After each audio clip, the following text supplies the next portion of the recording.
He's young and he's good, so he's gonna be very good for sure. I'm sure of that. He's got a feel for the game now. With a serving weapon like he has, it's just a matter of time before he has great success. The game's gotten very strong, very powerful, and just look at this kid. I mean, he's a good-looking athlete, and he's going to be around. Canadian Milos Raonic is a player to watch. The 20-year-old big serving sensation has just celebrated his first ATP World Tour title in San Jose. Former ATP World Tour professional Justin Gimelstob caught up with him. Well, we're here with one of the fastest rising stars on the ATP World Tour, Milos Raonic from Canada.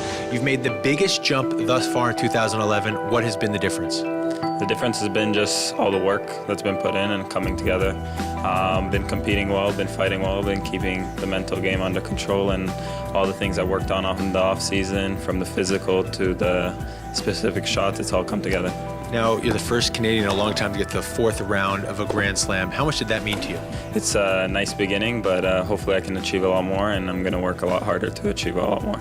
Well, you have high expectations. You grew up idolizing Pete Sampras. Did you model your game on him?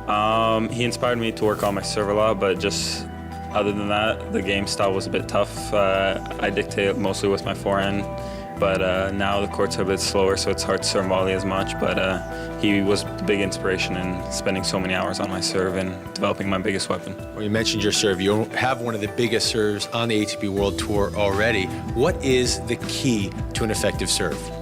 Work, good shoulder health, and for me, it's been many hours and sort of finding your own way to do it. I always had a rhythm, always counting to myself, making sure I keep a specific timing, and everything else comes together. You've played some Davis Cup. You're friendly with Daniel Nestor. You've played a lot of doubles. Did you look up to any Canadian players growing up? Tennis is a big deal in Canada. Daniel has helped me directly as a mentor as much as he has as an idol in my tennis, and he's helped me out, and still to this day he helps me. He's still on the tour, and even though he's only playing doubles, he can still offer a lot of experience to me. Well, you're part of this next group of players that people are looking for to be the future stars of the game. Berankis, Dimitrov, and yourself. Do you feel extra pressure as a result of that, or does that make you get excited? No, it's exciting to have this kind of attention, to have this kind of expectation from other people, but always the only pressure that's come from me is from myself, and from the pressure I put on myself with expectations and what I want to achieve. So what other people say is nice, negative or positive, whichever it may be, but at the end of the day, it comes down to what I want and what I'm going to do to achieve it. Well, it's only positive now. Milos Raonic, thank you for spending time with the ATP World Tour Uncovered. We're going to be seeing and hearing a lot about you in the future. Thank you very much.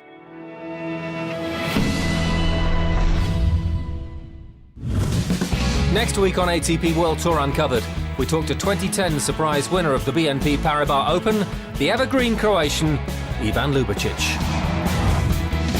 And we'll bring you the climax to the first ATP World Tour Masters 1000 event of the year at Indian Wells. Until then, don't forget to log on to atpworldtour.com for your 24/7 breaking news. See you next week.